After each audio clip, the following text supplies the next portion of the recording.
Okay. Yeah, obviously we are from the University of Padua and we came here to visit different forest sites in Slovenia.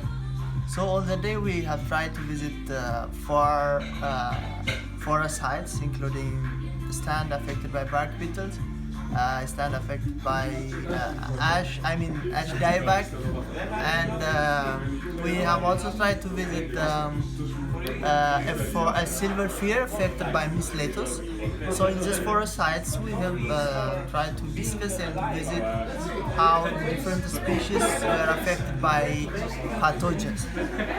And having visited these forest sites in Slovenia, we have also had a nice lunch in the artificial lake near to Kočovik forest. And now we are here and enjoying having dinner together with my fellows. Thank you.